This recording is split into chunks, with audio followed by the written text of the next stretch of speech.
gracias por asistir a una nueva actividad que organiza la biblioteca con motivo de su 25 aniversario, en el año que conmemoramos nuestra llegada a este edificio. Pero no es la única conmemoración que tenemos en esta ocasión. También contamos con celebramos el 250 aniversario de la apertura de la Biblioteca Arzobispal al público de mano del que en aquel entonces era el arzobispo de Toledo, Francisco Antonio de Lorenzana, en cumplimiento de una real cédula de Carlos III.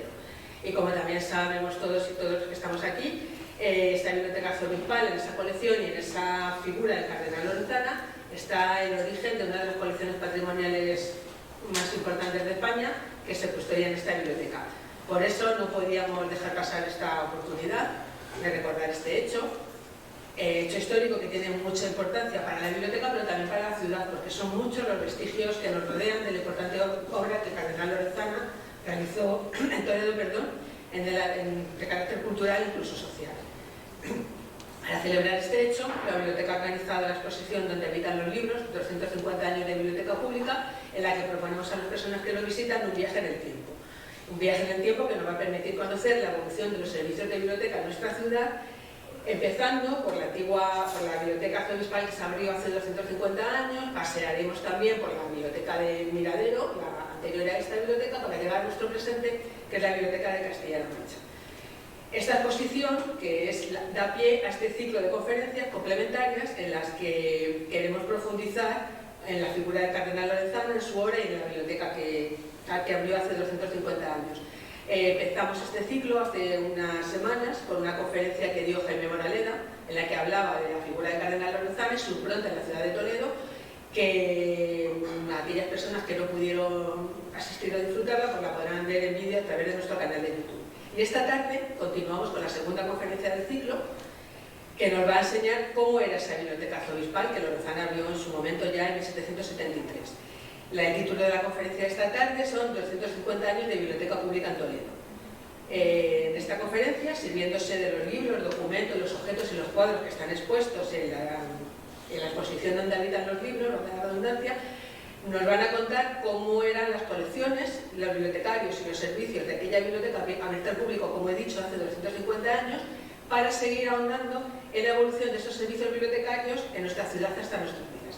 Para hacer esta conferencia tenemos la suerte de contar con las personas que han realizado el comisariado de la exposición: Carmen Morales, Jorge Íñiguez, que me acompañan en la mesa, e incluimos también a Carmen Toribio, otra de las personas que ha comisariado la exposición, pero que por motivos de salud no puede estar esta tarde con nosotros. Yo, antes de cederle la palabra, tengo que recordarles que el punto final de este ciclo de conferencias se hará el día 22 de mayo.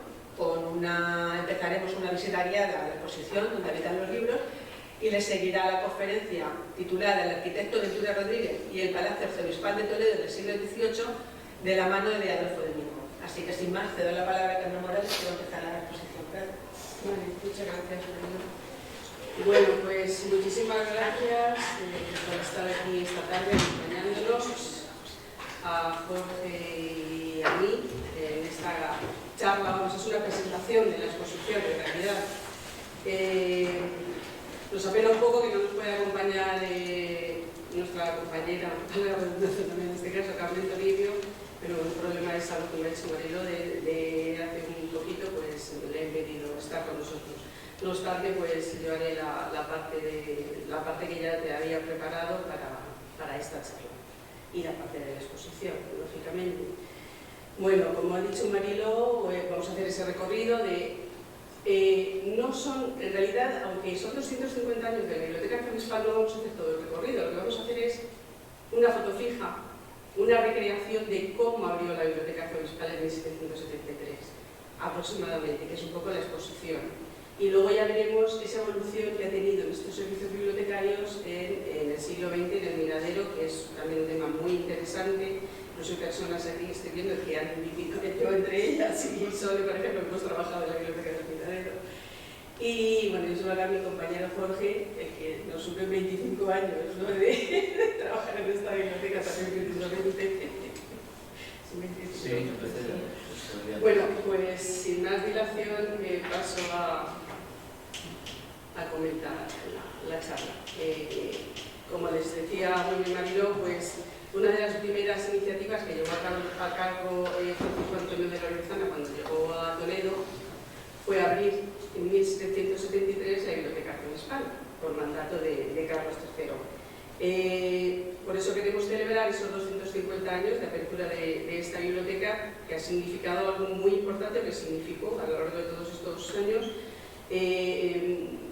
Ha tenido una importancia muy significativa para la cultura de nuestra ciudad, hasta el momento presente, ¿no? Desde 1773 hasta la actualidad, puesto que estamos en la Biblioteca Regional con los libros que comenzaron en la Biblioteca Arzobispal.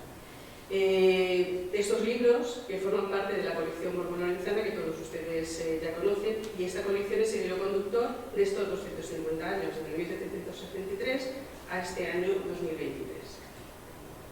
También celebramos el 25 aniversario de la biblioteca, como ha comentado Mariló, desde que abrirán sus puertas en el Alcázar Toledano, donde estamos en estos momentos, y también queremos conmemorar, la verdad es que se nos han acumulado las conmemoraciones en este año, queremos conmemorar también o hacer un homenaje al cardenal Lorenzana, porque el año pasado, en el 2022, fue el 300 aniversario de su nacimiento.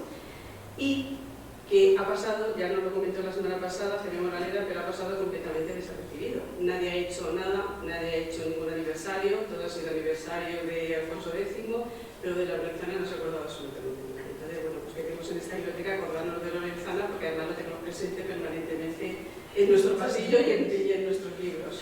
Entonces, pues queremos hacer ese pequeño homenaje también a Lorenzana en esta exposición. Entonces, lo que queremos es recrear, lo que hemos querido en la exposición es recrear la Biblioteca Arzobispal. ¿Cómo sería esa biblioteca cuando abrió sus puertas? ¿Qué libros se leían en el siglo XVIII en España? ¿Primaban las novedades como en la actualidad? ¿Había libros clásicos? ¿Qué personas frecuentaban la biblioteca? ¿Quiénes eran esos primeros bibliotecarios que trabajaban en ella? Bueno, estos son algunos de los interrogantes que queremos. Pretendemos arrojar algo de luz con esta exposición. Afortunadamente conservamos algunos documentos, entre ellos pues, el índice de la biblioteca, que nos ha venido muy bien o nos ha servido para recrear en la exposición esa foto fija de cómo se abrió la biblioteca en 1773. También tenemos correspondencia entre el primer bibliotecario y el cardenal Lorenzana, porque aunque Lorenzana no era cardenal todavía en 1773, fue posterior, era el arzobispo de Toledo, pero él no estaba siempre en Toledo. Ese puesto de arzobispo de Toledo era un puesto también político, entonces estaba casi más en Madrid o en Alcalá de Henares que aquí en Toledo. Entonces, pues el primer bibliotecario, Pedro Manuel Hernández, le escribía cartas preguntándole asuntos sobre la instalación de la biblioteca, sobre qué libros se compraban, y luego pues Lorenzana le contestaba en la misma carta. Y afortunadamente conservamos alguna de esas cartas. Entonces, bueno, nosotros como bibliotecarias que somos, pues, y que somos herederos de ese espíritu de servicio al público con la que se abrió esta biblioteca, pues queremos ofrecer un homenaje a estos hombres que nos han dejado tan importante legado. Esta biblioteca, como les decía, se abrió en 1773 en el Palacio Arzobispal. No hablaremos del Palacio Arzobispal porque ya lo va a comentar el día 22 estupendamente bien, puesto que es especialista en Historia del Arte y en este arquitecto, Ventura Rodríguez, lo va a comentar a 12 de enero, por lo cual nosotros no vamos a hablar del Palacio Arzobispal en esta charla. Entonces, bueno, hemos imaginado, hemos recreado, como les decía, pues eso, quién elaboró el mobiliario también, mobiliario que pueden ver en la sala de Juan Sánchez en esta biblioteca. Hemos intentado hacerlo de la manera más didáctica posible y la selección que hemos hecho de los libros, sobre todo el índice de la biblioteca, pues hemos seguido 3 criterios fundamentales. Uno de ellos es mostrar libros de autores conocidos en la época actual. Claro, no todos los libros que aparecen en la biblioteca son libros de autores que nos suelen. Tengan en cuenta que, o tener en cuenta, voy a hablar de esto porque como estamos aquí en familia, tener en cuenta que es una exposición para el público en general, entonces hemos intentado primar autores en la medida de lo posible que fuese que nos sonase, ¿no?, a todos. A continuación también, otro criterio que hemos utilizado para seleccionar las obras es que fuesen obras atractivas por su contenido y por sus ilustraciones. Ya sabéis que los libros pues, no están hechos para ser expuestos, sino que están hechos para ser leídos. Entonces, cuando se expone un libro, hay que intentar, en la medida de lo posible, y si tenemos la suerte, como es en el caso de la colección Borbolenzana, que tiene unos libros preciosos y maravillosos, pues intentar seleccionar aquellos libros más visuales, con más ilustraciones y que puedan enganchar e interesar. Y el tercer criterio ha sido que libros que no hayan sido expuestos en exposiciones anteriores. Llevamos ya desde 1999 haciendo exposiciones, por lo cual hemos expuesto muchos libros.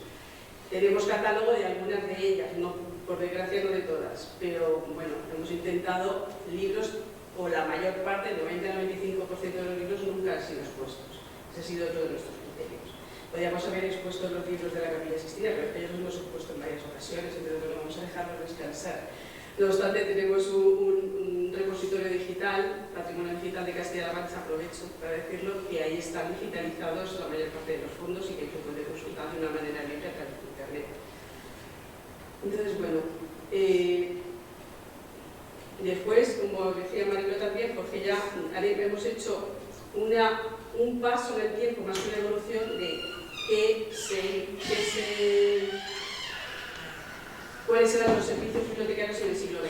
Pues con el Centro Coordinador de Bibliotecas, que se inició en el 56, la Casa de Cultura en el año 1966, con Julia Méndez al frente de ambos servicios, los bibliobuses, que también se inauguraron en 1973, con lo cual celebramos también el 50 aniversario de los bibliobuses de la provincia de Toledo, otro aniversario más a sumar, ¿no? Y también hemos incluido en esta exposición. Entonces, bueno, pues un poquito después de este breve resumen, aquí os he incluido, no voy a hablar de la biografía de Lorenzana, solamente daré dos detalles que nos interesan para la Biblioteca Arzobispal, porque ya la comentó Jaime Moraleda extensamente en la anterior conferencia. Solamente deciros que, bueno, aquí, aparte del cuadro famoso que tenemos en el pasillo de la Borbón y que todos conocemos, hemos querido sacar algún grabado desconocido. Hemos intentado en esta exposición sacar documentos y libros que sean menos conocidos. Pues tenemos este grabado, que es uno de los libros editados por Lorenzana en su faceta de editor. Aquí tenemos su firma de las cartas que se escribía con el bibliotecario, y este es el ex libris o el sello que aparece en los libros que son de la Biblioteca Arzobispal. De Lorenzana simplemente vamos a decir que vino a Toledo antes de ese 1772, cuando fue nombrado arzobispo, ya vino a Toledo en 1754 como canónigo, por recomendación del padre Rábago, que era confesor de Fernando VI. Después, en 1765, lo hicieron obispo de Plasencia, pero estuvo muy poco tiempo porque rápidamente fue nombrado obispo de México, arzobispo de México, perdón. Ahí, eso sí nos interesa porque ahí comenzó su labor editorial. Hizo muchísimas cosas en México, pero ya las comentó Jaime. Pero ahí sí que hizo una labor pastoral, además de pastoral, una labor editorial muy importante. Publicó obras como la Historia de la Nueva España, de Hernán Cortés, publicó los 3 primeros concilios mexicanos y ya empezó a entablar contacto con, bueno, pues toda esa cultura de aquel lugar, con anticuarios, con eruditos, etcétera, que eso fue muy importante para lo que vamos a ver después en la Biblioteca Arzobispal. Después, el reconocimiento a su labor, ya fue nombrado en 1772 arzobispo de Toledo, ya vino para acá, y además de esa actividad pastoral, erudita y de mecenazgo cultural, pues también desarrolló una importantísima tarea editorial, fundamentalmente relacionada con la Iglesia, como decía, bueno, pues de los breviarios góticos, misal gótico y la publicación de las obras de los padres toledanos de la Iglesia. Y esa labor cultural pues culminó en la creación de la Biblioteca Arzobispal. Luego también, cuando sabéis, si estuvisteis en la conferencia, si no yo os lo cuento, fue enviado a Roma, siendo arzobispo de Toledo, fue enviado a Roma por orden de Godoy, que no se llevaba muy bien con él. Pero allí siguió una labor cultural de recopilación de libros para la Biblioteca Arzobispal. Donde estuviese siempre tenía presente, y de hecho los propios bibliotecarios de aquí le pedían libros y él, bueno, pues mandaba libros, entre ellos pues esos misales y esos libros, manuscritos litúrgicos de la Capilla Sixtina. para que no cayeran en manos de las tropas de Napoleón. Él estuvo en Roma desde 1797 con algunos estancias en Venecia, en Bolonia, etcétera, hasta su fallecimiento en 1804. Lorenzana ya no volvió a Toledo y de hecho en 1800 le pidieron que por favor dejara el arzobispo de Toledo y pasó a manos de Luis María de Borbón. Era hijo de Luis Antonio de Borbón, el infante, que también es importante porque nos donó su biblioteca, Luis María. Entonces, bueno, esto es un poquito rápidamente los 4 detalles de Lorenzana que interesan para nuestra biblioteca municipal. Bueno, la biblioteca se creó efectivamente a partir de una real cédula que tenemos aquí, de Carlos III, del 17 de febrero de 1771, donde pide reservar libros para, entre otras cosas, esta real cédula habla de muchas más cosas, pero entre ellas habla de reservar libros para una biblioteca pública en los palacios arzobispales y episcopales, encargando su observancia y práctica en la parte que cada uno toma. Así dice, si lo podéis ver en la portada. Entonces, cuando Lorenzana llegó a Toledo, pues una de las principales tareas se puso a abrir o a intentar abrir esa biblioteca pública, no tenía que ser arzobispal. Él en principio lo que hizo fue pedir que se abriese al público la biblioteca capitular y le dijeron que no.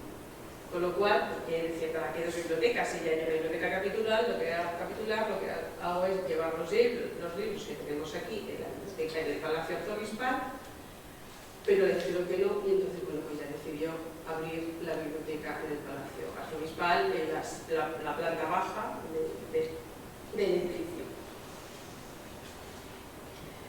Como decía, bueno, pues adecuó los salones de la planta baja y puso al frente al primer bibliotecario, que es Pedro Manuel Hernández. Este bibliotecario comenzó antes de abrir la biblioteca, lógicamente, en los primeros meses de 1773. Entre Lorenzana y Hernández fueron incorporando libros poco a poco. Ya veremos cómo lo hacían. Libros que había, en primer lugar, los libros que os decía que estaban de los anteriores arzobispos, se quedaron ahí. Libros que se trajo Lorenzana de México, también los incorporó a la biblioteca. Libros que fue adquiriendo a grandes conocidos y eruditos, como por ejemplo a la familia Palomares, Francisco de Santiago Palomares, y a sus hijos también.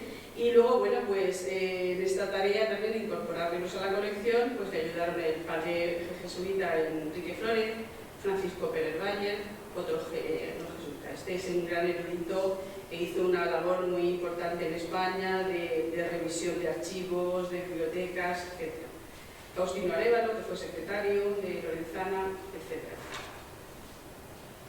Cuando se abrió la biblioteca, un poquito más tarde, según consta, podía llegar la colección unos 14.000 volúmenes. Hay que añadir, para llegar a esos 14.000, lógicamente, los más de 9.000 volúmenes que llegaron de los colegios jesuitas de Toledo, tras la expulsión de los jesuitas en 1767, pues más de 9.000 volúmenes llegaron a la biblioteca arzobispal, también por otra jugada de Lorenzana, porque en teoría todos los libros de los jesuitas, tras la expulsión en España, fueron a las bibliotecas universitarias. Aquí ya había universidad en estas fechas, pero quedaban arrumbados ahí en el suelo, en las estancias de la universidad, y Lorenzana se dedicó a pedirlos hasta que lo consiguió y los libros pasaron a la biblioteca arzobispal, más de 9.000.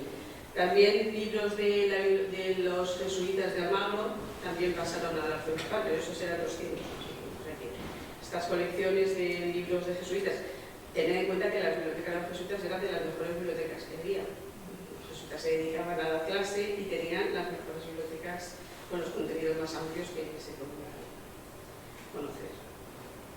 También, junto a la biblioteca, esta creación de la biblioteca, a su vez, Lorenzana lo que hizo fue crear un gabinete de antigüedades y historia natural, que era muy frecuente en las bibliotecas ilustradas del 18, pues crearlas en un contexto de obras de arte, de antigüedades, en fin, era como un conjunto de saberes. Y bueno, pues Lorenzana, que también trajo piezas de antigüedades y de México y otras que le enviaron los amigos que dejó allí. De hecho, lo querían tanto que cuando murió, que fue enterrado en Roma, pero en el siglo XX, en 1956, fue llevado a México. Lorenzana está enterrado en México. no aquí en Jerez, ni en Roma, ni en León, que es donde nació. Bueno, pues lo que creó también fue un gabinete de historia natural, que también veremos ahora. Y para decorar las paredes de la biblioteca, lo que hizo fue encargar a pintores una galería de retratos de personas ilustres relacionadas con Toledo. Pues escritores, músicos, grandes padres de la iglesia, etcétera, etcétera. Entonces, le encargó a varios pintores, como os decía, esa pintura, esos retratos. Gran parte de ellos a Dionisio de Santiago Palomares, que era de la familia Palomares, la familia ilustrada del siglo XVIII, y otra parte, cuando murió Palomares, a Pedro Morales. Pero bueno, esos retratos imagino que los conocéis, porque parte de ellos están en el pasillo de la Borbón Veneciana. Como os decía, aquí tenemos la Real Cédula de Carlos III. Si veis, en realidad es un reglamento y en sus artículos del 28 al 39 describe cómo deben ser esas bibliotecas creadas para servicio al público en los palacios episcopales.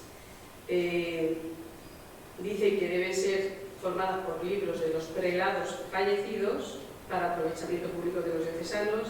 Incluyen ellas los libros de la Compañía de Jesús que quedaron en los colegios de la expulsión, que no se hayan destinados a otros lugares. Lo que es que siguió al pie de la letra toda la redacción de Carlos III. Declara la necesidad de nombrar un bibliotecario elegido por el rey, que también se hace en 1775, ahora lo veremos.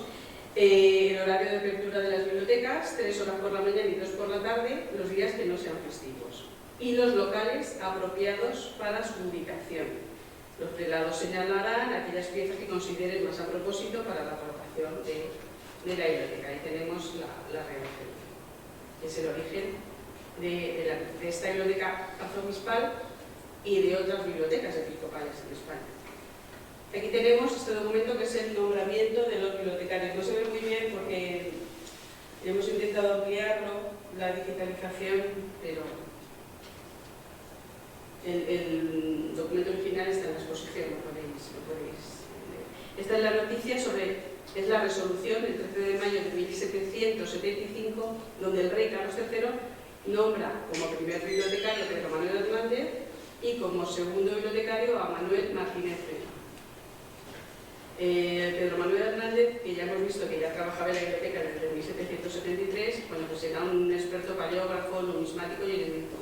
Entonces, pues todas estas facetas fueron tenidas en cuenta por el rey Carlos III, que era quien nombraba a los bibliotecarios, para este nombramiento, en 1775.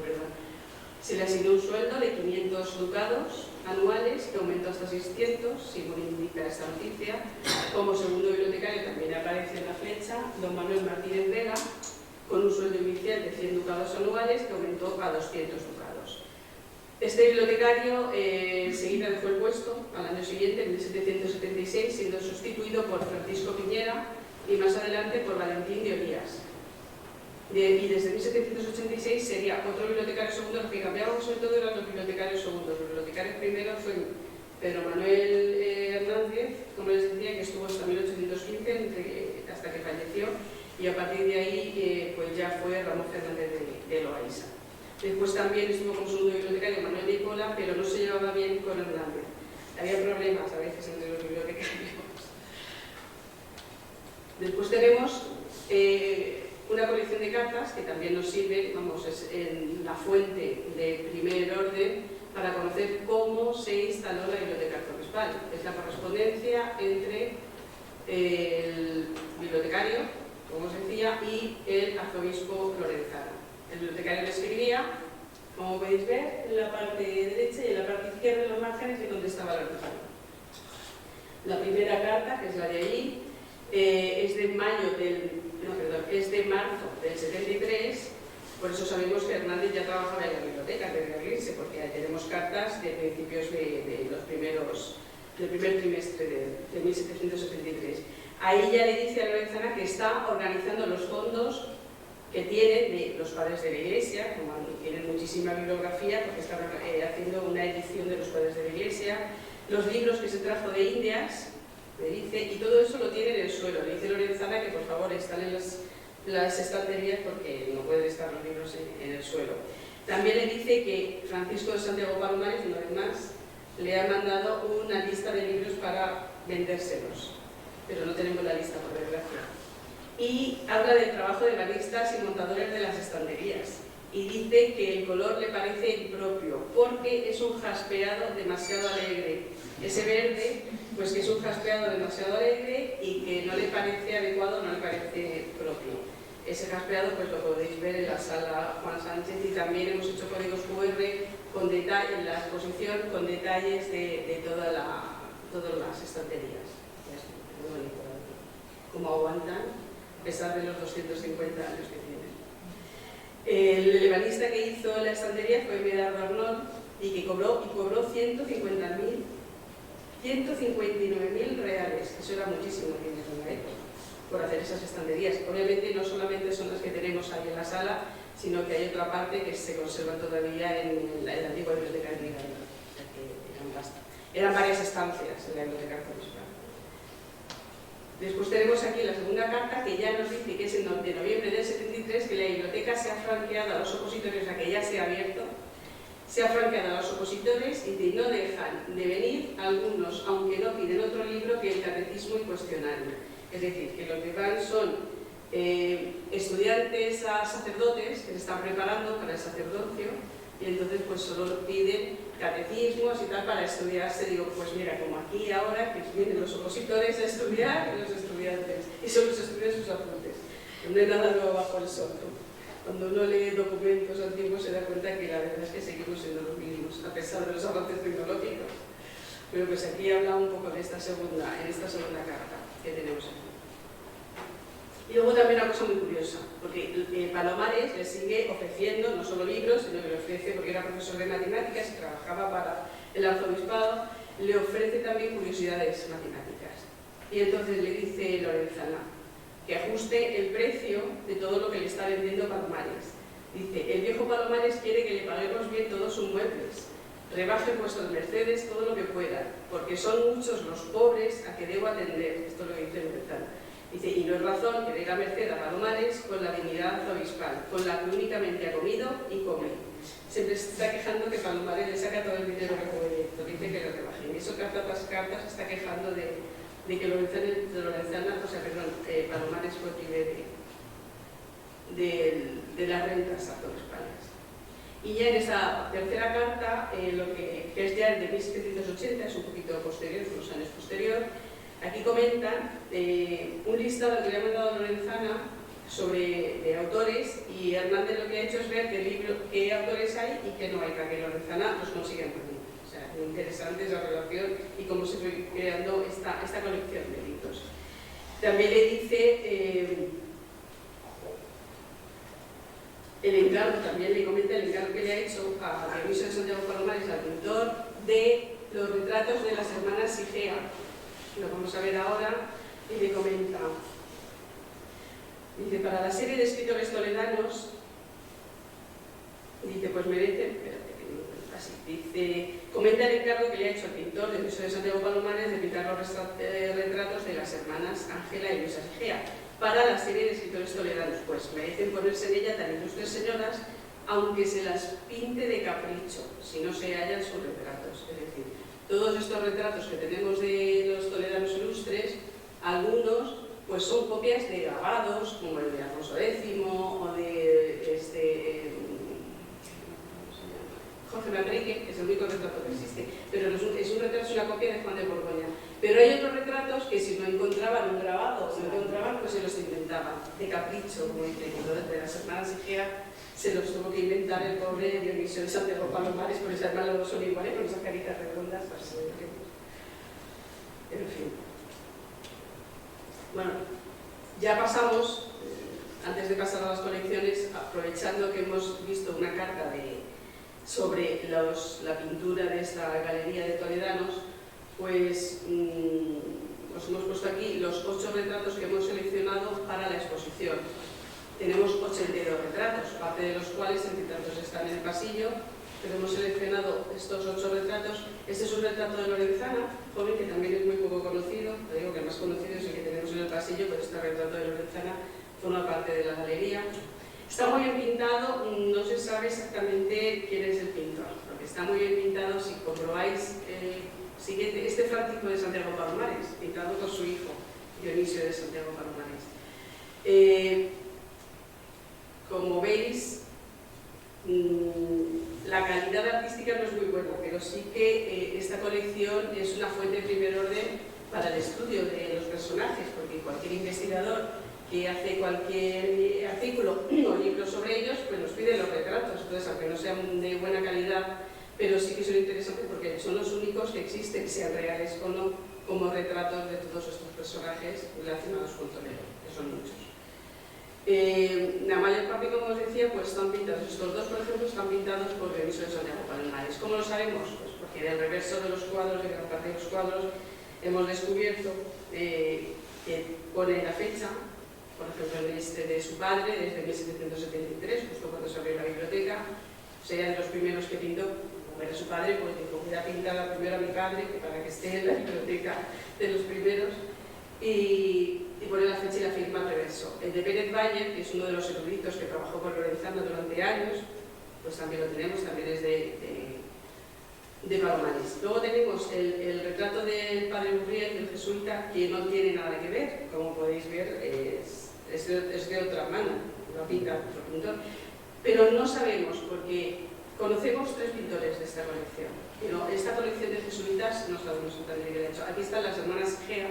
Como veis, ha puesto la misma cara a las dos, como eran hermanas, pero se las inventó, lógicamente. Pero claro, como no hay retratos de las hermanas Egeas, todo el mundo utiliza estos retratos para cualquier investigación que se hace sobre ellas. Y ahí la importancia de esta colección de retratos.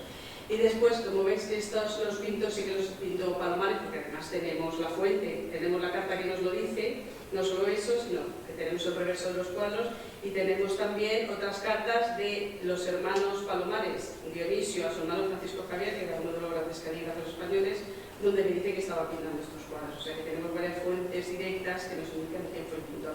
Luego, cuando murió Palomares, Dionisio en 1792, siguió pintando Pedro Morales. Estos, como veis, retratos, tanto de Rivadeneira como de Juan de Mariana, que son libros que vamos a ver ahora, pues ya los pintó Pedro Morales. Lo sabemos también por el reverso de los libros de los cuadros, perdón, y también por los libros de mayordomía del Palacio Arzobispal, donde hay apuntes, donde se indica los gastos que tenía la biblioteca. Cada año, pues tanto dinero en un cuadro, tanto dinero en compra de libros, etcétera, etcétera. Es una pena que no pone qué libros se compran.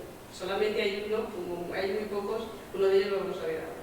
Pero bueno, por eso sabemos que se le pagaba a Pedro Morales tanto por los cuadros y a Dionisio de Santiago Palomares tanto por los cuadros.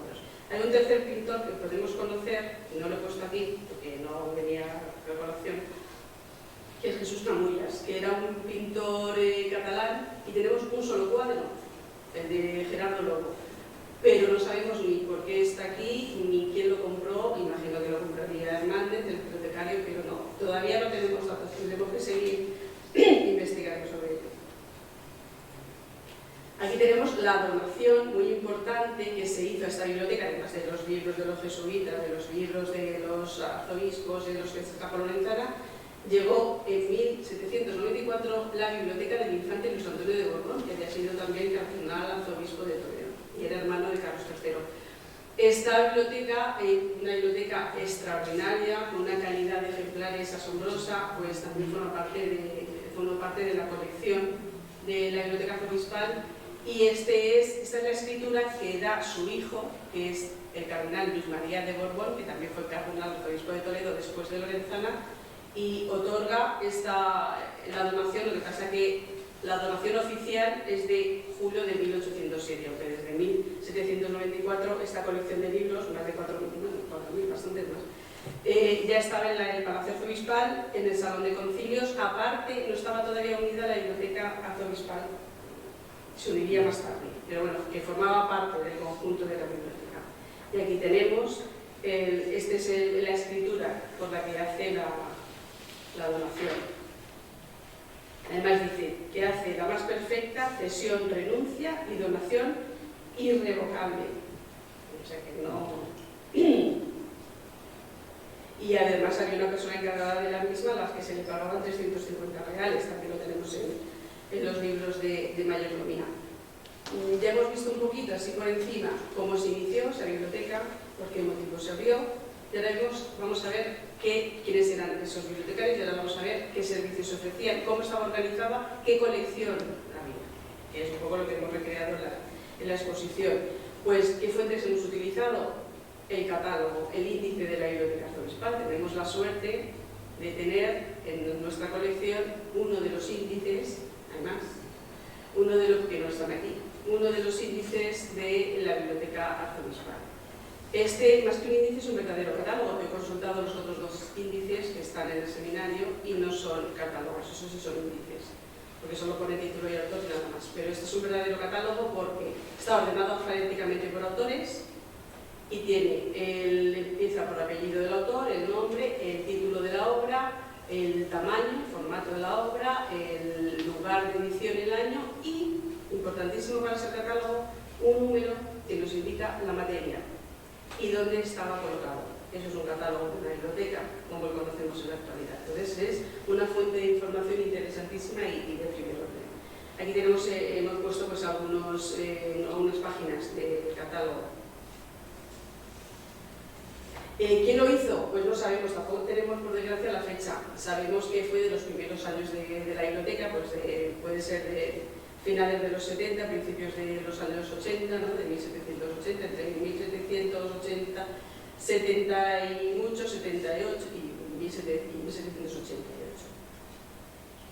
Sabemos que la letra no es del primer bibliotecario, porque ya la conocemos por las cartas y por otras notas que pone permanentemente en la colección. Es del bibliotecario Hernández, pero puede ser del segundo bibliotecario, del Vega, de Manuel Vega, o de bibliotecarios posteriores, no lo sabemos con exactitud, porque no, esta letra todavía tenemos que seguir investigando, ya daremos con quién la ha hecho.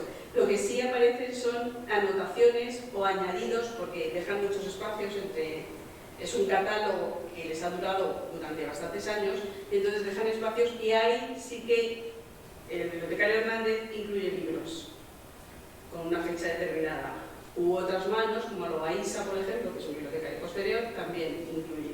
Hay letras que sí que conocemos, como la de Hernández o la de Loaiza, pero esta en concreto todavía tenemos dudas, pero daremos con ella. Entonces, bueno, pues es una fuente de primer para saber qué libros había en la biblioteca. O sea, que es que mejor información que no podemos tener. ¿Qué tenemos aquí también? Pues esto es otro catálogo, esto es un índice, ya no es catálogo, es más bien índice, de un monetario que existía también en la Biblioteca Arzobispal y que estaba dentro del gabinete de Historia Natural y que era muy frecuente en todos los gabinetes de Historia Natural del siglo XVIII tener monetarios.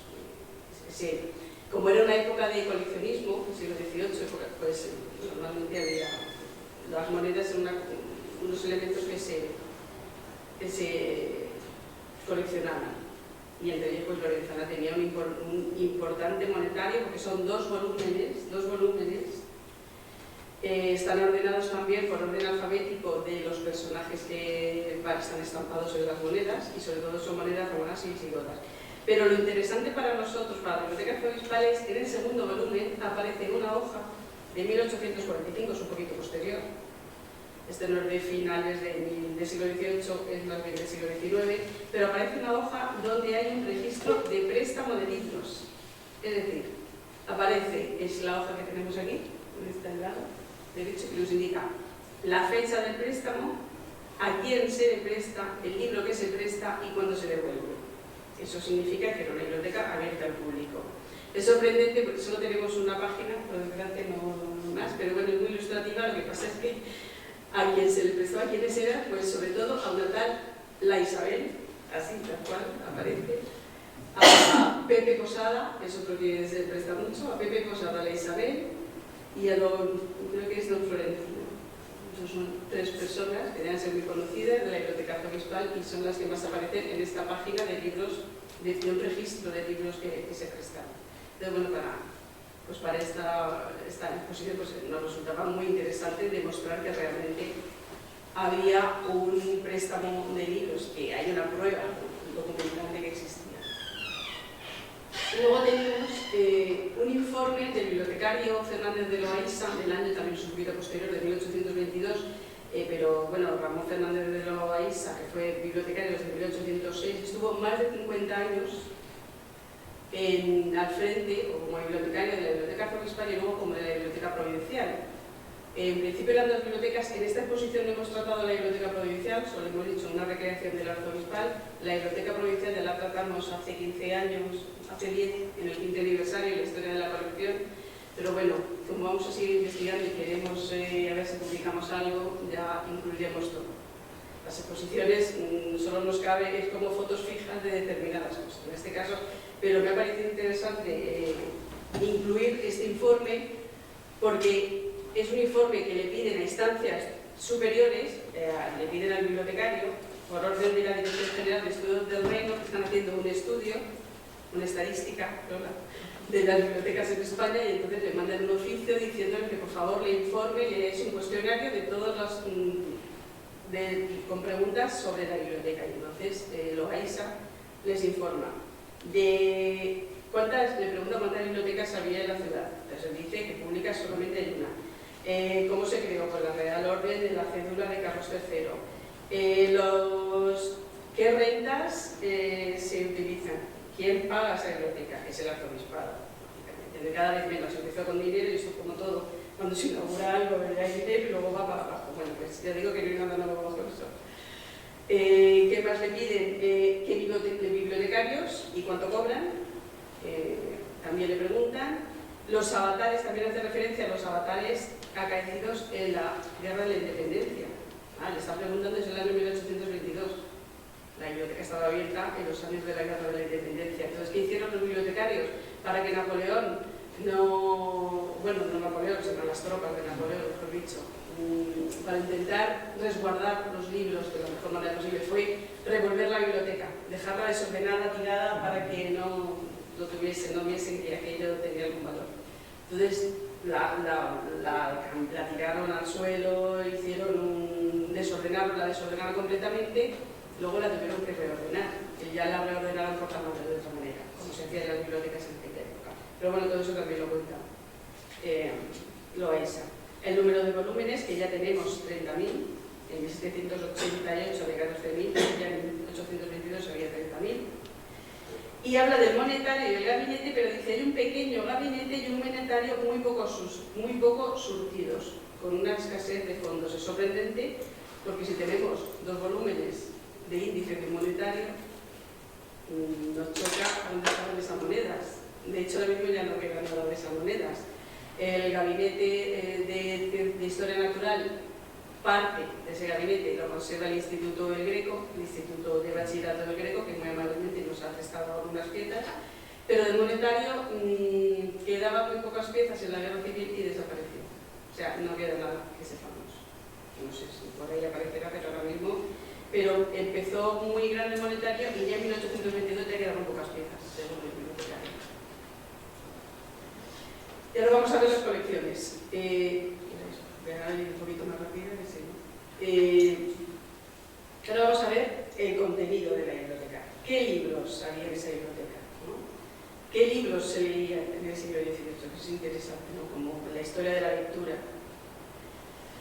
Lo hemos hecho, como os decía, a partir de ese índice, y hemos tenido la suerte además que en la selección que hemos hecho los libros están en la biblioteca nuestra, en la colección Borgoña-Ventana. Entonces hemos hecho esa recreación. Nos ha resultado muy interesante y muy curioso ver en ese índice que al final de cada libro, como os decía, hay un número o dos números.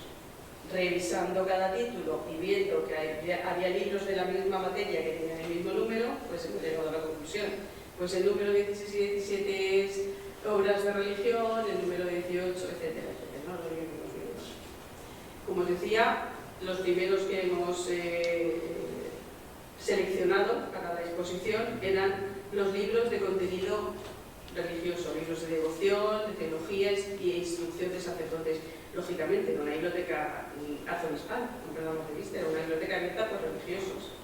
Y estaba enfocada en gran parte al estudio, a la instrucción de sacerdotes. Entonces, bueno, pues hay muchos volúmenes de libros de devoción, libros de teología, etcétera, etcétera.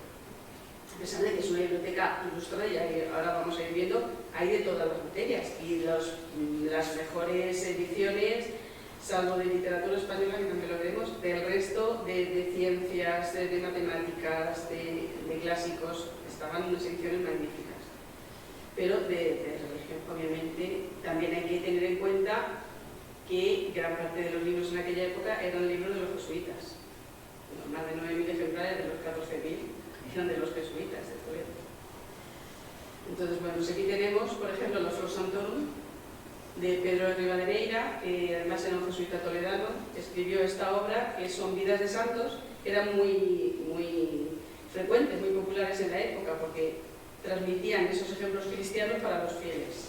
De hecho, se dice que San Ignacio de Loyola fundó la Compañía de Jesús porque experimentó una conversión al leer estos libros, este tipo de libros, ¿no? Con lo cual, bueno, pues era muy habitual en los aspirantes a sacerdotes. Y bueno, pues disponemos de varios Los Santorum, este de Rivadeneira, impreso en 1675 en Madrid. También tenemos otros Los Santorum de Antonio de Alonso de Villegas, que era otro de los importantes. Estos libros eran bestsellers de la época, se leían muchísimo. También toledano, Alonso de Villegas, que era otro recopilador de vidas de santos.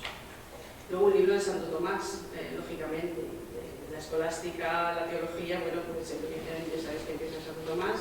Pues ahí en la biblioteca arzobispal un total de 12 ediciones de las diversas obras de Santo Tomás, de los siglos XVI y XVII. Tenemos un ejemplo de 1612, impreso en Amberes. Las obras de San Juan de la Cruz y Santa Teresa de Jesús, pues una de las mejores ediciones. En este caso, la obra de San Juan de la Cruz. Hay 3 ediciones en la biblioteca, en el índice. Hemos seleccionado esta de 1672, una obra tiene unos grabados, la verdad, muy interesantes. Después tenemos el libro, la obra completa de Santa Teresa de Jesús, una edición del siglo XVIII. Aquí hemos seleccionado las cartas de Santa Teresa, que veis aquí, Biblioteca Arzobispal. A veces, además del sello que os he puesto en la primera diapositiva, en muchos libros aparece Biblioteca Arzobispal de uno de los bibliotecarios. Esta obra de Santa Teresa es una de las pocas que aparecen anotada en los libros de Mayor Urbina, que se compró en el año 1775 por un importe de 66 reales. Es un dato, la verdad, bastante interesante. Luego tenemos, por ejemplo, esta instrucción de sacerdotes, escrita por el cartufo Antonio de Molina, que la verdad también fue un enorme éxito en su época. Se publicaron más de 20 ediciones de este libro en toda Europa. Fue traducida en francés, inglés, italiano, portugués, latín, o sea que tuvo un éxito. En aquella época, bueno, pues todos los postulantes a la carrera sacerdotal, pues era el manual de cabecera para ellos. Luego, después de estas obras religiosas, tenemos el número 18 dentro del índice. Entonces, los libros que llevan este número son obras de aprendizaje y ciencias aplicadas. Es muy curioso porque, a pesar de ser una biblioteca religiosa arzobispal, hay una cantidad enorme de libros, de oficios, y de actividades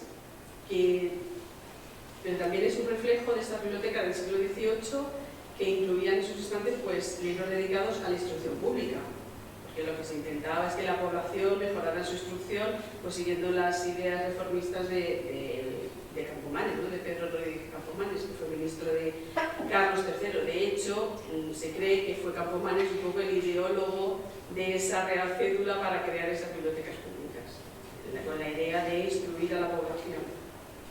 Es la única manera de que un país salga adelante.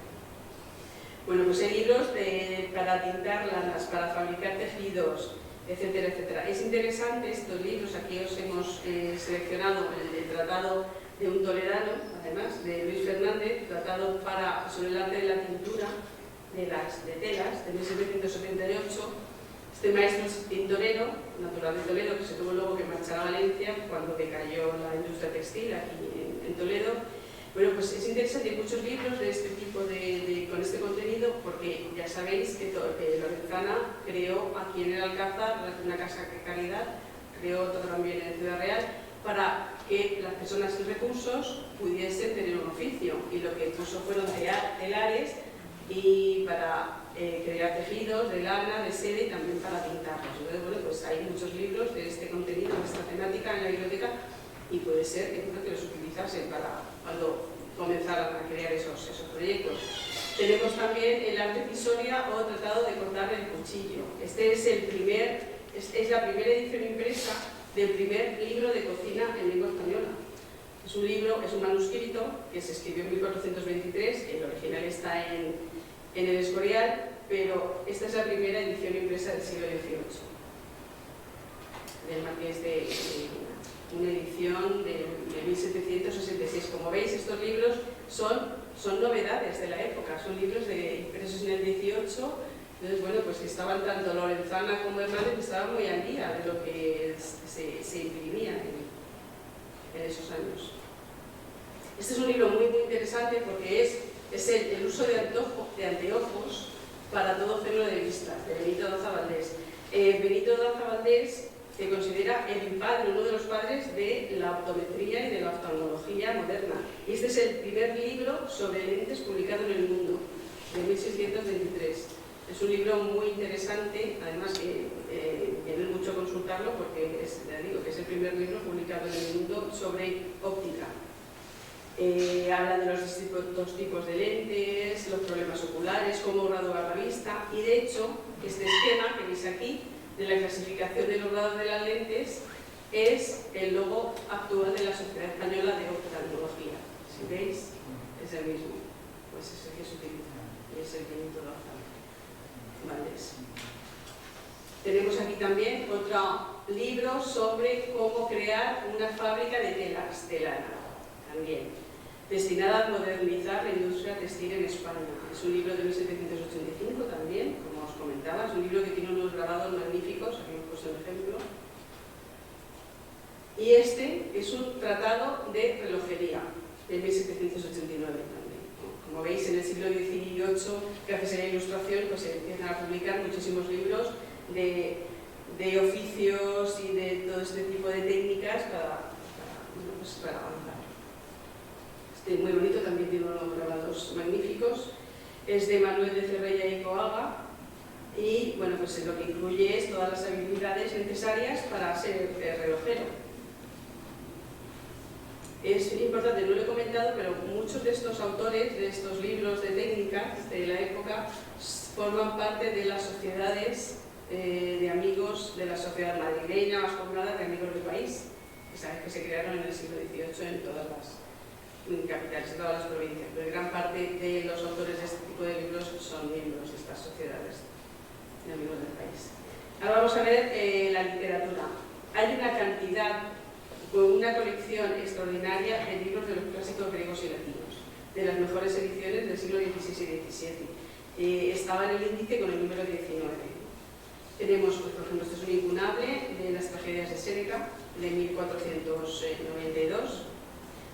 Impreso en Venecia, gran parte de todas las ediciones están impresas tanto en Venecia como en Amberes, que eran las ciudades de donde se exportaban los libros. Había unos grandes talleres de impresión, sobre todo pues Plantino, la familia de los Giunti, venecianos, etc. Y bueno, desde allí pues se imprimía todo tipo de libros, y es donde apareció el Renacimiento prácticamente, gracias a estas imprentas en los siglos finales del XV, incunales, y sobre todo del siglo XVI. Bueno, pues tenemos este incunable de las tragedias de Séneca, también tenemos esta obra impresa en Amberes por Plantino, uno de los grandes impresores de todos los tiempos, las poesías de Horacio. Tenemos los libros anales de Tácito, Historia. Esto es una traducción, la primera traducción al italiano del siglo XVI, de la familia veneciana de los Giunti. Una obra de Cicerón, una obra de retórica de Cicerón. Esta obra, junto con la que vamos a ver de Julio César, es curioso porque dice Inusum Serenissimi Delfini, o sea, para uso del delfín de Francia, es decir, se hacían ediciones para los herederos al trono de Francia, para el delfín de Francia. Entonces, ¿qué se hacía? ¿Por qué la importancia para el uso del delfín, pues eran adaptaciones con comentarios de los clásicos griegos y latinos y se hacían exclusivamente para el heredero del trono de Francia y los tenemos aquí en la biblioteca también. Luego este es curioso porque es una traducción al latín de la Ilíada de Homero, hecha por el jesuita Francisco Javier Alegre, que era un jesuita mexicano, un gran erudito que con la expulsión de los jesuitas pues se tuvo que marchar a Polonia, a Bolonia.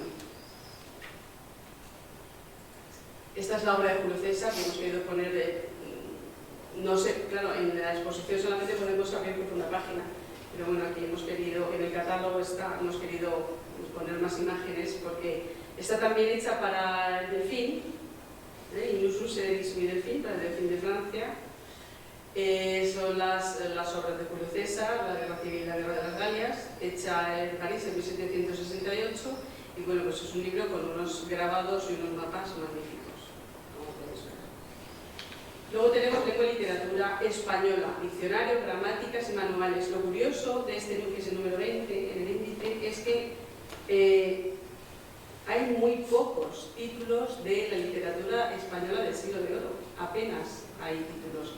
De Quijote, de Cervantes y Quijote solo tenemos esta edición de 1730, no hay nada más, no hay nada de Lope, etcétera, etcétera.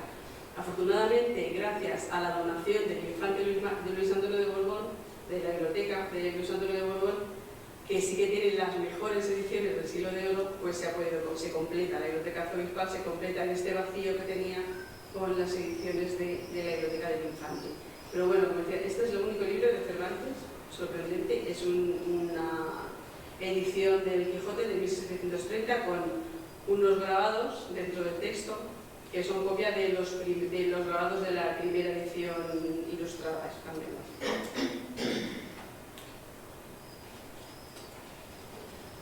También tenemos cartillas para aprender a leer y para enseñar a leer y escribir. Esta es muy curiosa porque es de Francisco Gabriel Malo de Medina, que era un presbítero, un sacerdote de Villacañas, y entonces lo que hizo fue una cartilla para enseñar, con un método que se inventó para enseñar a leer y escribir a los niños y a los jóvenes del pueblo, de su pueblo de Villacañas, y también para orientarlos en el aprendizaje de oficios. Pero tuvo tantísimo éxito porque era un método innovador de enseñar a leer y escribir que se difundió por toda España, este libro de Malo de Medina. Y luego tenemos del siglo XVIII, sí que tenemos, por supuesto, claro, las obras de Fernando Jerónimo Feijoo, que es uno de los grandes escritores españoles del siglo XVIII, con todas sus ideas ilustradas. Y bueno, pues sí que están todas sus obras. Hemos seleccionado las cartas eruditas publicadas en 1781, esta es la segunda edición. Y bueno, pues es importante saber que están todas las obras de Feijoo porque, bueno, pues sus ideas ilustradas estaban dentro de la biblioteca arzobispal. Es decir, Lorenzana tenía unas ideas bastante abiertas, los bibliotecarios también las tenían y bueno, procuraban nutrir la biblioteca de estas ediciones. Y luego, bueno, dentro de este número tenemos el primer diccionario de la lengua castellana que publica la Real Academia Española. Es el diccionario que nosotros ahora llamamos el Diccionario de Autoridades. Se publicó en 1726, bueno, el primer tomo duró hasta 1739 y se le conoce como Diccionario de Autoridades porque fijaba la norma del uso de la lengua en ejemplos de los grandes escritores del siglo de oro. Entonces se llamaba Diccionario de Autoridades. Por eso. Bueno, pues tenemos también esta primera edición. Luego pasamos a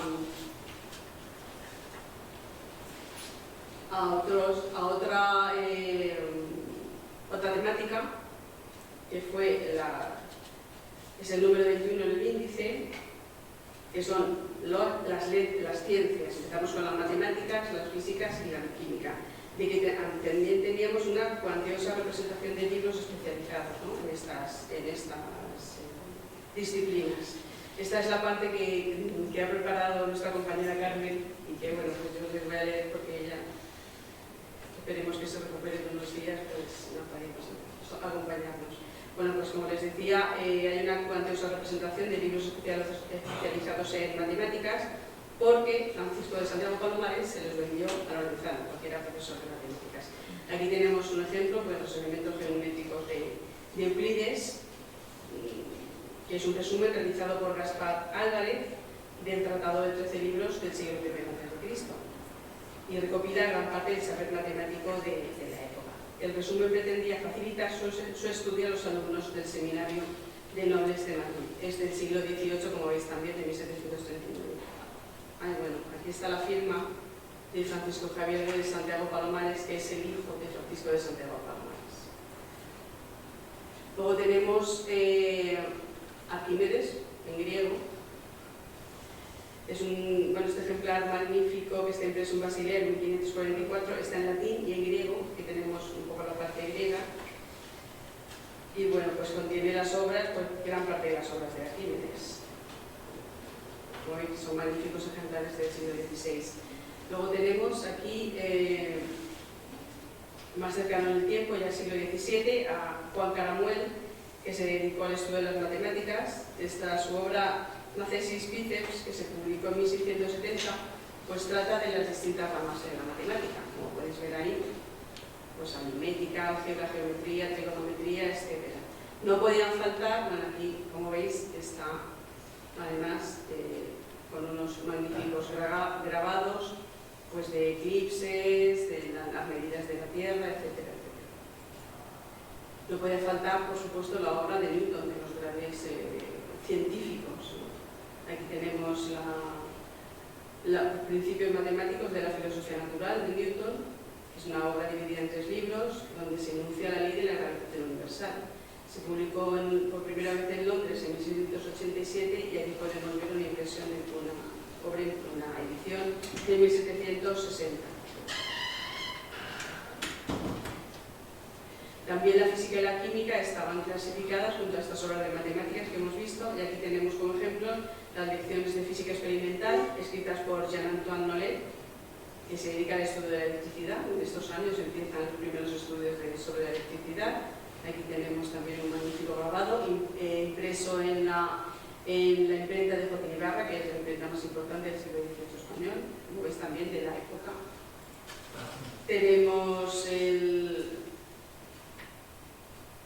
la química experimental, como veis aquí, en francés, y razonada, del francés Antoine Comé, que está profusamente ilustrada también con grabados, que muestra diversos aparatos para, como veis aquí, realizar experimentos químicos. Luego tenemos la medicina, que era el número 22 dentro de este índice, medicina, farmacia y veterinaria. Pues por supuesto tenemos la obra de Dioscórides,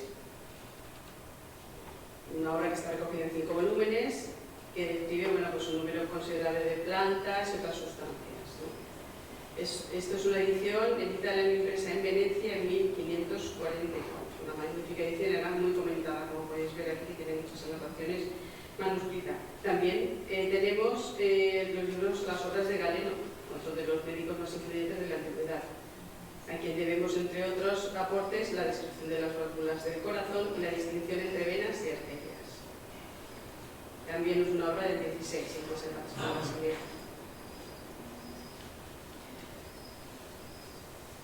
Después, a continuación, bueno, aquí tenemos este libro, de verdad os animo a que os acerquéis, además de los grabados que os hemos puesto aquí en esta presentación, a que lo veáis en la exposición, porque es espectacular. Es una obra de anatomía, Anatomy Corporis Humani, de Juan Valverde de Musco, porque es un libro en tamaño folio y en cada grabado es como una persona que se va despojando. O sea, en la primera, para enseñar los músculos, se quita la piel. Ahí dentro lo tenemos abierto y entonces tiene la piel así cogida, como si hubiese quitado una ropa y la tiene así. Entonces se va despojando poco a poco.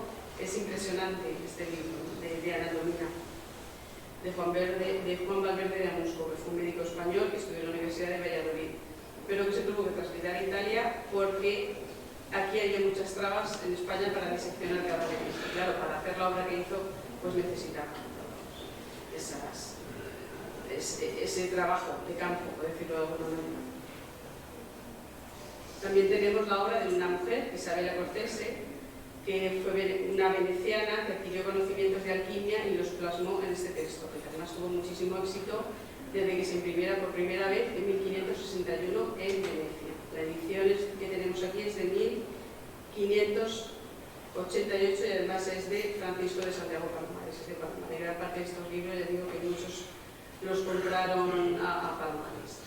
Y hay muchos de mujeres, sorprendentemente, no sorprendentemente, afortunadamente, las tenían en cuenta, tanto Lorenzana como Hernández, que como hemos visto en la carta, pues dijeron que se pintaran esos retratos de esas mujeres, las hermanas Igea, y también hablaban de libros de mujeres que había que tener en la biblioteca. También tenemos libros de veterinaria y de farmacia. Este es la Farmacopea Hispana, que es una obra de gran calidad, no solo por su contenido, sino también porque está impresa por Joaquín Ibarra, como hemos dicho, el gran impresor del 18, y contiene un grabado pintado por pared y estampas de Ametller, etcétera, etcétera. Y luego también una guía veterinaria por el veterinario militar Alonso de Rus García, que estuvo ligado a la fundación de la Real Escuela de Veterinaria de 1793. El libro es de 1786, como veis también libros del 18. Novedades, por decirlo de una manera. Procuraban estar al día de lo que se publicaba. Muy importante también es la colección de libros de historia natural, botánica y zoología, con unas ejemplares con unos grabados magníficos. También os animo a que los veáis en la exposición. Tenemos de historia Stirping, comentarios insignes de Leonardo Frux, que sirvió de libro de texto a los alumnos de la universidad en aquella época. Es un tratado de botánica donde se describen cerca de 500 plantas y sus usos terapéuticos. La verdad es que es una obra magnífica con grabados hilográficos y además coloreados, que es poco frecuente. Así que hemos puesto un ejemplo. Y este es el propio autor, también coloreado, el grabado. Después tenemos la Historia Naturalis de animales. Sí.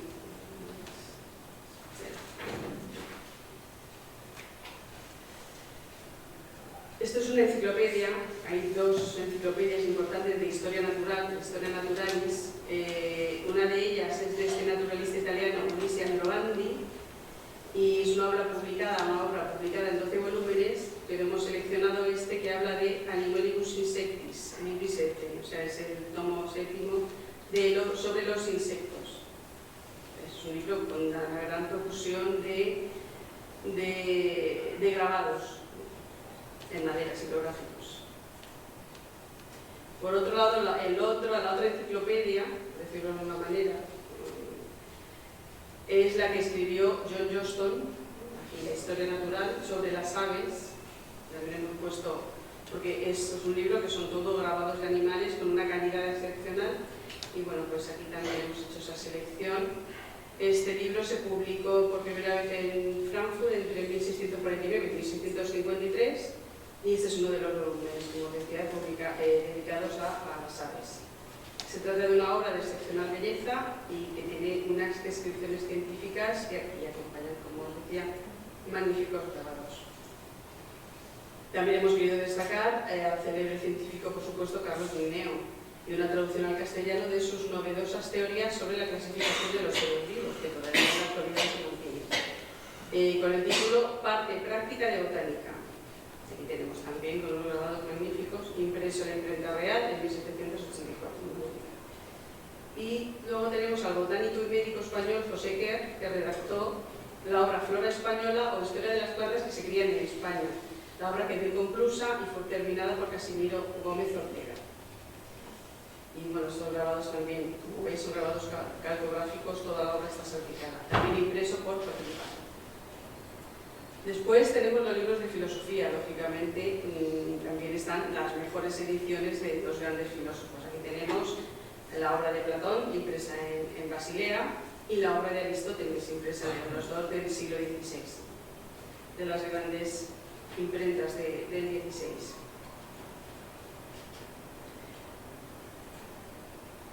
Nos ha interesado destacar también este libro, que es La nueva filosofía de la naturaleza del hombre, de Oliva Sabuco de Nantes, una filósofa que nació en Albacete, en Alcaraz, y que pretendía renovar la medicina y la filosofía. Cuestionó a Galeno, afirmó que existe una estrecha relación entre el cuerpo y la mente y trató de las formas de contagio de la peste. Su obra tuvo una amplia difusión en su época, que es el siglo XVI, y fue impresa en numerosas ocasiones. Esta es una edición de 1728 y llegó a ser expurgada por el Santo Oficio. Lógicamente, una mujer hablando de medicina, pues cómo no iba a ser expurgada por la Inquisición. Lo normal. Luego tenemos, por supuesto, todos los grandes pensadores, que es de Descartes, René Descartes, ¿no? Las meditaciones de Prima Filosofía, que es la cumbre del racionalismo. El texto se publicó por primera vez en 1641 y tenemos la edición de 1644. Y para concluir esta parte de filosofía, hemos incluido este Maleus Maleficarum porque aparece con el número de filosofía, que es el número 23, en el índice. Este libro, que se escribió en 1487, que la edición que conservamos es de 1669, fue escrito por inquisidores dominicos, Heinrich Kramer y Jacob Spencer, para justificar la persecución realizada contra las mujeres acusadas de brujería. Un libro con un gran éxito editorial que se reimprimió en muchas ocasiones, pero bueno, también estaban en la biblioteca. Por supuesto, no podrían faltar los libros de astronomía en esta época. Aquí tenemos las tablas, una edición del siglo XVII de las tablas alfonsines, a cargo de Francisco García de Ventanas. Después tenemos una edición incunable del 1495 de la nueva teoría de los planetas, de Giorgio Cubacius, donde se afirmaba que el movimiento de los planetas estaba regido por el Sol. O también el de Inesfera de Cristóbal Clavio, que también es una obra cumbre de la astronomía de la época, del siglo XVI, con magníficos grabados como podéis. Un gran personaje del siglo XVIII en relación con la astronomía fue Jorge Juan y Santa Cilia, que fue marino, como si os suena, y científico español, que fue enviado por la Academia de Ciencias Francesas a Quito. Y bueno, realizó diversas expediciones a lo largo del siglo XVIII hasta que falleció. Y bueno, y gracias a él pues hicieron grandes mediciones para confirmar que efectivamente la Tierra estaba achatada por los polos, que era redonda, ya se sabía en el siglo XVIII, no como ahora que están los terraplanistas. Bueno, pues ya en el siglo XVIII estaba superado que la Tierra era redonda. Bueno, pues entonces se dedicaban, con todas estas expediciones y viajes, era comprobar pues, una serie de mediciones astronómicas y que luego pues publicaban. Aquí tenemos esas observaciones astronómicas de 1773, con grabados con todos los aparatos que utilizaban para esas mediciones. Y llegamos a Geografía e Historia, que es la última materia que hemos seleccionado para la exposición. Hay también muchísimas ediciones, un libro es un buen fondo, de libros dedicados al estudio de la historia y de la descripción de la Tierra a través de mapas. Aquí tenemos la historia de Juan de Mariana, por supuesto, son más de 30 volúmenes, que abarca desde la antigüedad hasta la muerte de Fernando el Católico. Se redactó en latín, pero esta es una edición, porque esta no es, pero tenemos una edición impresa en Toledo. Esta es la primera edición impresa en Toledo, pero luego hay traducciones, traducciones al español de estos 30 volúmenes de la historia de España de Juan de Mariana. Pero esta es la original en latín. Después, bueno, pues obras por ejemplo, del geógrafo Claudio Ptolomeo, lógicamente, con sus mapas correspondientes. Esta es una edición de Venecia de 1562. Este libro es la descripción del mar Mediterráneo, principio del siglo XVII, en Ámsterdam. Este libro se realizó gracias a las observaciones del navegante neerlandés Willem Barents, que había viajado por todo el mar Mediterráneo cartografiando las costas. Y bueno, pues es un libro que son fundamentalmente mapas con toda esa descripción.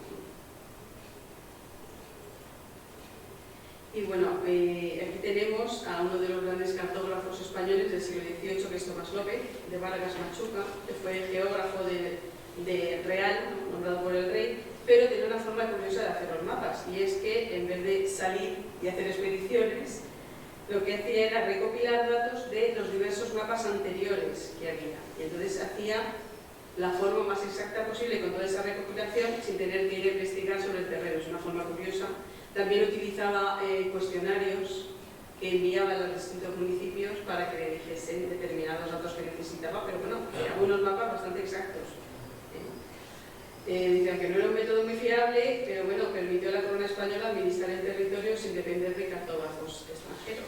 Bueno, pues podemos consultar este atlas elemental de Tomás López, impreso en Madrid en 1792. Y terminamos esta relación, o sea, estos libros de historia y de geografía, con la relación histórica del viaje a América Meridional de los marinos Jorge Juan, otra vez, y Antonio Ulloa. No solo hacían observaciones astronómicas en esas expediciones que se les pagaba, sino que también pues intentaban cartografiar, ¿no? Y crear mapas de todos los lugares pues, por donde iban, ¿no? Describir los mares, los países, las costumbres, el clima, la naturaleza, etcétera, etcétera, etcétera. Esta es una magnífica edición del libro impresa en Madrid. En el 18, como veis, hemos intentado seleccionar los libros de la época para, como os digo una vez más, comprobar que se adquirían libros novedades, ¿no? Y terminamos esta parte antes de dejar a la compañera Jorge, que con las piezas que hemos seleccionado para el Gabinete de Historia Natural y Antigüedades que nos ha prestado el Instituto del Greco. De estas piezas, pues una parte se las trajo Lorenzana de México, otras las mandó traer de amistades que se ven allí y otras las compró a Pedro Dávila, por ejemplo, que fue el que creó el Real Gabinete de Ciencias Naturales, que es el origen del Museo de Ciencias Naturales de Madrid. Entonces, bueno, también le compró a Palomares, por supuesto. Aquí tenemos un bodegón pétreo de alabastro, que os animo a que vayáis a verlo a la sala por Lorenzana porque es espectacular, porque es de piedra y parecen frutas de verdad. Conchas marinas, que le compró a Pedro Dávila en el 18, conjunto de mármoles tallados. Esto eran modelos de mármoles que se utilizaron para cambiar los retablos que ven las iglesias, que sabéis que eran de madera hasta el siglo XVIII, pero como se quemaban, pues decidieron cambiarlos a partir del 18 con el neoclasicismo por retablos de mármol, y tenemos ejemplos. Aquí tenemos el tintero de Lorenzana con el escudo arzobispal, que es muy bonito, aquí parece más grande, pero en realidad es pequeñito, que lo podéis ver en una exposición, que es de mármol, con mármoles diversos, y luego un hueso largo de mastodonte, que es bastante grande, del 18, que bueno, pues es una de las piezas que presumiblemente Lorenzana se trajo de México, según nos informa el profesor Paco García Macín, que es el que ha estudiado el Gabinete de Ciencias Naturales de Lorenzana y que publicó un libro en el siglo XIX y ha sido profesor del Instituto Greco. Y por mi parte nada más, dejamos a Jorge, disculpa por enrollar mucho. Sí.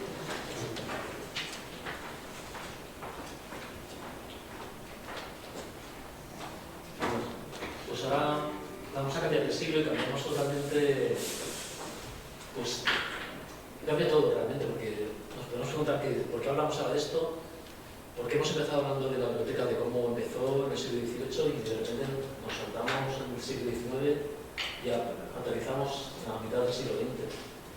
Y quizá, yo al principio cuando nos plantearon hacer la exposición así, yo realmente no lo entendía, porque no entendía ese hilo conductor y me costaba mucho entenderlo, pero quizá ya después de haber montado, pues quizá el hilo conductor o la idea que comparten es que fue el nacimiento de la biblioteca en el siglo XVIII y aquí fue un pequeño renacimiento. Desde el siglo XVIII, desde que la biblioteca había estado en la biblioteca arzobispal, pues parece que fue como una época de decadencia, que fue poco a poco languideciendo, más o menos abandonada, y de repente, pues en un momento dado, después de la guerra civil, parece que sí, que se vuelve otra vez a tener la voluntad de montar una biblioteca, de hacer algo en el mundo de la biblioteca y se podría pensar que es un resurgimiento, un pequeño renacimiento de las bibliotecas en Toledo. Esta parte no está montada sobre unas investigaciones exhaustivas, sino solamente sobre la lectura de una sola fuente, que describe muy bien lo que pasó en esos años, porque lo describe además de una manera como bastante vívida, o sea, describe muy bien los sentimientos a lo mejor de orgullo, de cuando consigue montarse todo lo que se monta, y luego de frustración según se va desmoronando todo rápidamente. Y bueno, que es también un poco lo que comentaba Carmen, ¿no? Que al principio cuando se inauguran las cosas son todo celebración y son todo, no sé, todo parece que sale muy bien y se invierte muchos recursos, hay mucha ilusión, pero luego poco a poco las cosas se abandonan, se dejan un poco ahí y poco a poco pues van degradándose. Y aquí pasa un poco lo mismo. Esto es la colección de memorias que se publicó desde el año 56 hasta el año 1980. Hasta el año 1980 serían las que publicó bajo la dirección de Julia Méndez, y a partir del año 1982 se publicaron ya bajo la dirección de la que había sido archivera, que no me acuerdo el nombre exactamente. Sí. Era... ¿Cómo era? Bueno, pues el caso es que cambia radicalmente también el estilo y cambia todo. La parte de las memorias que se publican bajo la dirección de Julia Méndez son eso que estaba contando al principio, que es la gran ilusión del nacimiento de la biblioteca en el año 66, y luego enseguida empiezan a surgir los problemas, se queda pequeño porque claro, tiene mucho éxito, hay muchos lectores y hay pocos puestos de lectura, hay como muchas colas, mucha gente se queda sin poder acceder y poco a poco se va como degradando. El espacio también de almacenamiento de libros era insuficiente y lo iremos viendo. La siguiente... Bueno, en el año 59, realmente, el surgimiento de la biblioteca es en el año 66, pero todo esto venía un poquito antes, 10 años antes, cuando se crea el Centro Provincial Coordinador de Bibliotecas, que ya venía gestándose desde unos poquitos años antes, también del año 51, pero no se pudo poner en marcha hasta el año 56 en que se aprobó el reglamento. Este Centro Coordinador de Bibliotecas quería coordinar un poco la pequeña red de bibliotecas que había entonces, que eran unas 15 bibliotecas en diversos pueblos de Toledo, pero muchas eran muy pequeñas, tenían el personal, no tenían muy buena formación, los edificios no eran adecuados. Había edificios, os comenta por ejemplo la zona de descripción, yo no recuerdo qué biblioteca en concreto era, que era una sala pequeña en la cual había una mesa de billar que ocupaba casi todo el espacio. Entonces no sé, debería ser un poco deprimente. Organizan en este año ya, en el mismo año 56, organizan un servicio de extensión bibliotecaria que consistía en unos lotes de libros que se repartían, se llevaban a los pueblos y se iban rotando cada 2 o 3 meses. Se encargaba una persona voluntaria en ese pueblo de hacer la gestión, de hacer los préstamos, de recibir los libros, luego de devolverlos, y generalmente era el maestro de la escuela. Y bueno, de estas maletas quedan en el miradero unas pocas, y hemos subido 4 para la exposición. Una de ellas se muestra abierta y es muy curioso porque además han quedado tal cual, han quedado un poco como pequeñas cápsulas del tiempo de las colecciones que se estaban llevando entonces. Son muy curiosas, tienen una especie como de catálogo de libros ordenados, además estaban ordenados alfabéticamente, tenían aquí unas pequeñas normas de uso, y bueno, es un servicio que tenía su interés, pero poco a poco pues, fue sustituido un poco más adelante por los bibliobuses y las bibliotecas que se fueron formando en los pueblos. En el año 66 se produce esta inauguración de la Casa de la Cultura, en la cual se alojaba, además de la Biblioteca Pública Provincial, se alojaba también el Archivo Provincial, y fue, leyendo solamente la memoria, realmente fue como un granito, pero luego mirando en el Alcázar, que es el periodo que había en esta época, pues no se le dio demasiada relevancia. En el mismo día pues aprovechó el viaje del ministro para inaugurar otras bibliotecas, como aparte de la de Santa Cruz, que es la Biblioteca Pública Provincial, la del Seminario y la de la Catedral. Y bueno, aquí aquí, bueno, se ve en la foto de arriba está en la sala infantil, porque este cuadro es muy... Este cuadro era de los que decoraban la sala infantil. Y esta otra estaría en la sala, en lo que es la sala de lectura. Son los muebles, las mismas estanterías que de las que hablaba Carmen hace un rato, que están instaladas en la Biblioteca Forestal. Y bueno, pues aquí una gran celebración, los personajes, este es el Ministro de Cultura.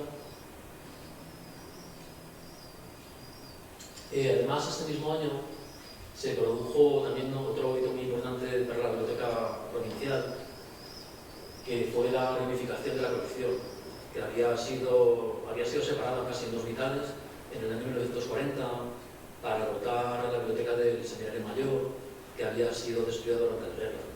Y a petición de... Yo creo que fue a petición... Bueno, el caso es que se separaron los libros de religión y de temática moral, se separaron y se llevaron a la Biblioteca del Seminario Mayor, donde permanecieron también con poco uso y probablemente sí, como abandonados en alguna estancia en la cual se secaron mucho. Luego también se comenta en las propias memorias, se comenta que cuando los libros se recuperaron, pues las encuadernaciones, que eran de pergamino o sonería, pues estaban muy resecas y estaban en un estado como bastante frágil, tuvieron que hidratarlas con una fórmula que también la comentan en las memorias. Y bueno, pues fueron los grandes hitos de este año. La inauguración de la biblioteca en la nueva sede y pues, las nuevas instalaciones modernas para la época y la reunificación de la colección. Esta es la fachada principal del edificio. Todavía, antes de la inauguración, todavía no se había puesto ni siquiera el letrero que indica que era una biblioteca. Y esta sería la sala de lectura. Los muebles son, bueno, la sala de lectura ahora mismo en el miradero está, o sea, esta instalación se mantiene el miradero con una pequeña modificación porque se han puesto estanterías nuevas para poner más libros. Los cuadros que aparecen aquí son los mismos cuadros que estaban en la biblioteca arzobispal, que se encargó el cardenal Lorenzana y que ahora están en esta biblioteca. Las estanterías también son las mismas del siglo XVIII, las mismas estanterías que estaban en la biblioteca arzobispal. Los muebles se encargaron, sin embargo, de la decoración. Esta se encargó para la inauguración de la biblioteca, se intentó hacer a juego y se intentó hacer además con muy buenos materiales. O sea, debió ser una inversión muy importante y un logro también muy importante para la ciudad. Esta es otra vista de la misma sala y esta sería, bueno, esta vista de aquí corresponde con este rincón donde no hay estanterías y que era un pequeño rincón de lecturas, en una especie como la biblioteca, aquí con unos pequeños muebles expositivos para revistas y una zona con sillones y una mesita pues, para la lectura de la prensa, muy parecido a lo que tenemos ahora. También contaba con una sala infantil, también pues, bastante grande, luminosa y con una decoración bastante bonita. Los cuadros son los que hemos visto antes que salían en la inauguración. Esta sala más adelante se trasladó, porque bueno, por problemas de espacio, años después se consiguió el Ministerio comprar el convento de Santa Fe y se trasladó la sala infantil a una habitación un poco peor, y aquí se trasladó la sala de investigadores con un momento. Esto sería la sala de investigadores original, que yo creo que, porque la documentación que aparece en las estanterías es de archivo. Esto probablemente fue antecedente de archivo, más que la... Sí. Estos muebles, sin embargo, son los que están aquí ahora, en la sala Castilla-La Mancha, en la sala Juan Sánchez. Se adaptaron, se trajeron, se restauraron y se adaptaron y están más o menos con la misma disposición. Hay modificaciones, pero por ejemplo este paso de puerta se conserva, Sin embargo, pues estos módulos de la estantería pues, se han modificado para atajar el tamaño de la sala, y hay algunos que son más cortos. Ha habido otra modificación en una de las paredes para alojar un fancoil, un elemento de la climatización, quitándose uno de los soportes. Y bueno, no está conservado exactamente como estaba. Me imagino que para instalar aquí pues, también han sufrido alguna modificación.